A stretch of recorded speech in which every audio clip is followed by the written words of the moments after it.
이 새벽에 우리에게 주시는 말씀 예레미야 44장 15절부터 30절 말씀입니다. 오늘 본문은 애굽에 살고 있는 유다 백성들을 향해 예레미야가 선포하는 하나님의 심판에 관한 말씀입니다. 애굽에 살고 있는 이 유다 백성들은 바벨론의 침략을 피해서 애굽으로 피난을 갔습니다. 그곳에 있으면서 이것은 안전하겠구나 라고 생각을 했습니다.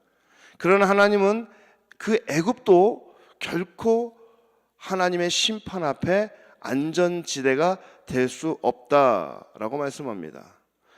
우상 숭배를 하면서 하나님을 배척한 그 이스라엘 백성들, 유다 백성들에게 하나님의 심판은 피할 수 없는 일입니다. 하나님의 그 심판 앞에는 안전지대가 없는 것입니다. 여러분, 이 땅에 사는 모든 사람들은 다 죄인입니다. 그래서 성경은 이렇게 이야기합니다. 모든 사람이 죄를 범하였음에 하나님의 영광에 이르지 못하더니 라고 말씀합니다. 모든 사람이 죄를 범했다라고 이야기하죠. 그래서 전도서 12장 14절에서는 또 이렇게 이야기를 합니다. 하나님은 모든 행위와 모든 은밀한 일을 선악간에 심판하시리라. 여러분, 죄인은요 하나님의 징계와 심판 아래 놓여 있습니다. 이러한 죄인들은 그 하나님의 심판으로부터 벗어날 수 있는 안전지대에 거할 수 없다라는 겁니다. 그런데요, 여러분, 하나님은 이 죄의 심판으로부터 안전하게 거할 수 있는 안전지대를 허락하셨습니다. 바로 예수 그리스도 안에 거하는 일입니다. 요한복음 5장 24절에서 예수님께서 말씀하십니다. 나 보내신 자를 믿는 자는 영생을 얻었고 심판에 이르지 아니하나니 사망에서 생명으로 옮겼느니라. 사랑하는 성도 여러분, 예수님을 믿고 따르는 성도에게 하나님의 심판으로부터 우리는 구원함이 주어진다는 겁니다. 오늘 이 새벽에 예수님을 부르며 예배하는 저와 여러분에게는 하나님의 심판에 대한 두려움이 아니라 하늘의 기쁨으로 우리는 충만하게 되는 줄 믿습니다. 여러분, 예레미야는 애굽으로 피해온 이 유다 백성들, 아무리 봐도 이 유다 백성들 다 망하게 돼 있는 겁니다. 애굽으로 피해 왔어도 결국 망하게 될 텐데 이 예레미야는 그냥 지켜볼 수가 없었습니다. 그래서 또다시 하나님의 말씀을 선포합니다. 한 사람이라도 하나님 앞에 돌아서고 한 사람이라도 하나님 앞에 회개하고 한 사람이라도 하나님의 심판 앞에 순응할 수 있기를 원했던 겁니다. 그래서 하나님의 말씀을 선포합니다. 그러나 역시나 라고 말할 수 있을까요? 예레미야의 선포에 애굽에 사는 유다 백성들은 그들의 반응은 싸늘하기만 했습니다. 예레미야가 전한 하나님의 심판에 대한 경고 앞에 사람들은 말도 안 되는 궤변을 늘어놓습니다. 16절에서 이렇게 나옵니다. 여호와의 이름으로 우리에게 하는 말, 그 말을 듣지 않겠다는 겁니다. 다시 말해서 하나님의 이름으로 하는 그 말 우리는 듣지 않겠다. 하나님과 단절하겠다. 그런 얘기죠. 이스라엘 백성들의 이러한 태도는 오늘을 사는 우리 시대와 참 비슷한 것 같아요. 요즘 우리 세상도 예수님의 예자도 싫어하는 세상인 것 같습니다. 미군에 근무하던 한 채플린에 관련된 이야기인데 얼마 전에 제가 들은 이야기입니다. 저희 한 신방 가서 우리 한 성도님 그런 얘기를 해주시더라고요. 자기 아시는 분인데 이 미군에서 근무하는 이 채플린 되시는 이 목사님이에요. 예수님으로 이름으로 기도했더니 상부에서 앞으로는 예수님의 이름으로 기도하지 말라는 거예요. 결국은 이분이 군에서 제대하고 나왔다는 이야기를 들었습니다. 이제 곧 크리스마스가 다가옵니다. 이제 땡스기빙이 지나고 나면 이제 크리스마스 카드를 사기 위해서 여러분들 이제 마트를 가게 될 거예요. 여러 곳을 찾아갈 텐데 마트에 가면은 크리스마스 카드, 이 카드보다는 연하장이 더 많습니다. 크리스마스 카드를 대체해서 연하장이 부스를 가득 메우고 있는 것을 우리는 볼 수가 있습니다. 또 한 성도님은 이렇게 얘기해요. 목사님, 제가 직장 생활하는데 우리 직장에 오늘 같이 일하는 사람들이 안티크리스찬들이에요. 그 안에서 내가 크리스찬으로 살아간다는 것이 얼마나 힘든지 모릅니다. 이렇게 얘기합니다. 예수님의 이름을 거부하고 하나님을 거부하는 세상, 오늘 본문에 예레미야가 지적하고 있는 애굽에 사는 유다 백성들의 모습과 너무나 닮아 있다라는 겁니다. 오늘 본문에서 이들이 늘어놓는, 이스라엘 백성들이 늘어놓고 있는 이 궤변들이 어떤 겁니까? 17절 이하에 나오죠. 자신의 조상들이 그 므낫셋 왕 시절에는 정말 유다 땅에 살고 있을 때, 그때 아수르의 신인 하늘의 여신에게 제물을 살라 바치고 또 전제를 드리며 살았다는 거예요. 그때는 나라가 평화로웠고 먹을 것이 풍부했고 전쟁도 일어나지 않았다라는 겁니다. 그런데 어느 날 요시야 왕이 되더니 종교 개혁을 한다라는 이유로 우상을 패버리고 하늘의 여신 앞에 제사 드리는 것을 못하게 하고, 그러므로 인해서 자신들은 더 궁핍해지고 기근이 찾아오고 전쟁으로 말미암아 죽게 되었다라고 이야기하는 거죠. 아주 그냥 예레미야에게 거칠게 이 궤변을 늘어놓는 겁니다. 그러면서 이제 자기들은 하늘의 여신이 가져다주는 그 풍요를 누리기 위해서 이전대로 분향하고 전제를 드릴 것이라고 말합니다. 애굽에 거주하는 유다 백성들은 유일하신 참 하나님을 의지하는 것이 아니라 하늘의 여신을 의지하겠다라고 말하고 있는 겁니다. 오늘날 많은 분들이 교회를 다니면서 하늘의 여신을 섬기고 있는 것 같습니다. 예전에 어떤 분이 코러스 축제에서 제가 전도를 하고 있는데 그런 얘기를 해요. 목사님, 저도요 교회를 다니고요, 저도요 예수님을 믿습니다. 근데 솔직히 목사님, 복음이 밥 먹여줍니까?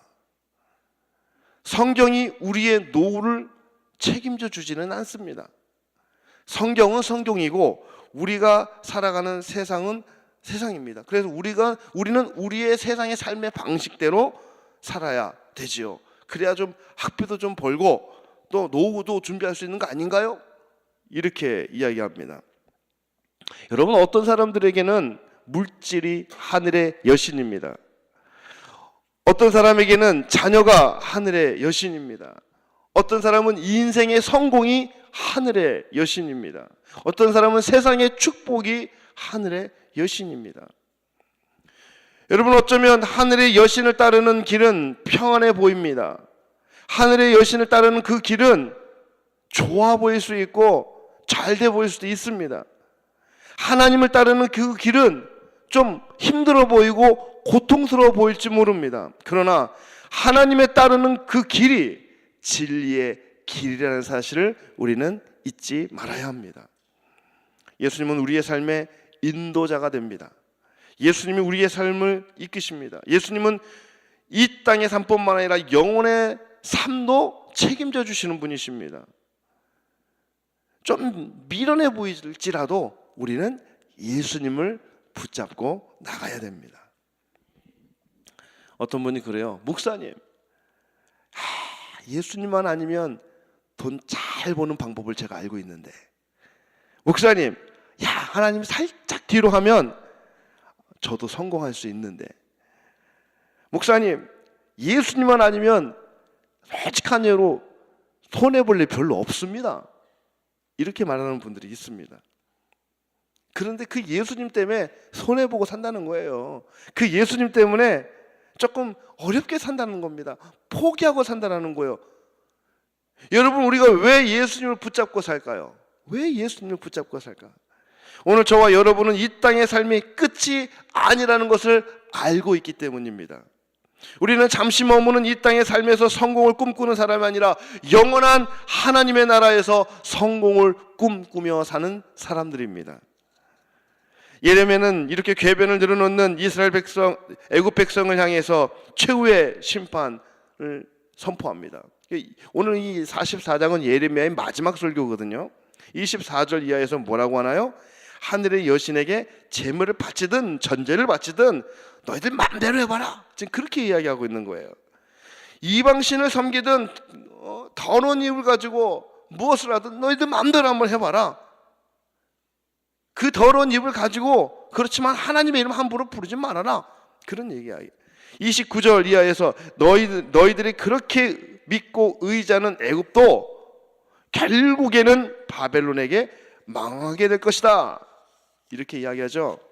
유다 왕 시드기야가 바벨론에 붙잡혀 끌려가서 거기서 죽게 되었듯이 애굽의 왕 바로 그 호브라도 그렇게 당하게 될 것이다 라고 예언하고 있는 겁니다. 여러분, 젊은 사람들이 착각하는 게 있어요. 젊은 사람들이 어떻게 착각하고 있냐면 나는 절대 안 늙어. 나이 든 분들이 착각하는 게 있어요. 나는 절대 안 죽어. 착각입니다.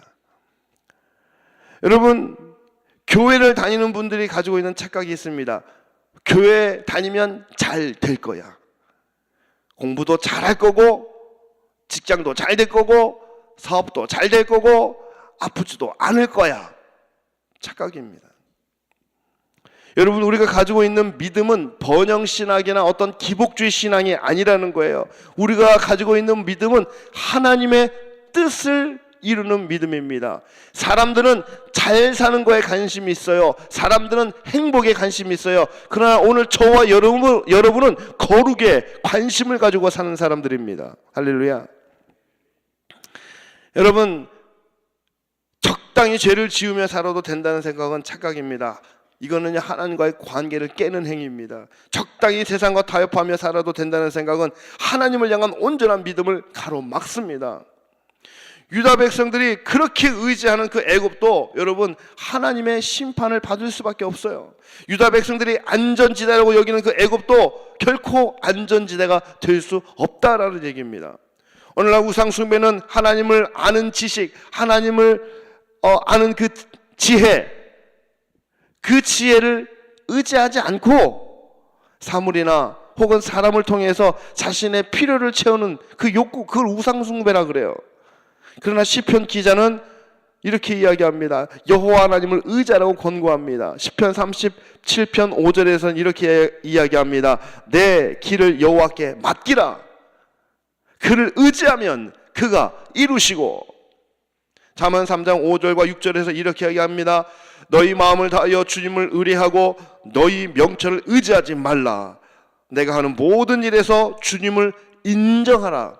그리하면 주님께서 내가 가는 길을 곧게 하실 것이다. 이렇게 이야기합니다. 사랑하는 성도 여러분, 오늘 이 새벽에도 하나님만을 의지하는 저와 여러분이 될 수 있기를 주의 이름으로 축복합니다. 이 땅의 안전지대요, 우리의 인생의 피난처는 우리 하나님이요 우리 예수님 뿐입니다. 그래서 시편 기자 이렇게 고백합니다. 여호와는 나의 반석이시요 나의 요새시요 나를 건지시는 이시요 나의 하나님이시요 내가 그 안에 피할 나의 바위시요 나의 방패시요 나의 구원의 뿌리시요 나의 산성이시로다. 기도하겠습니다.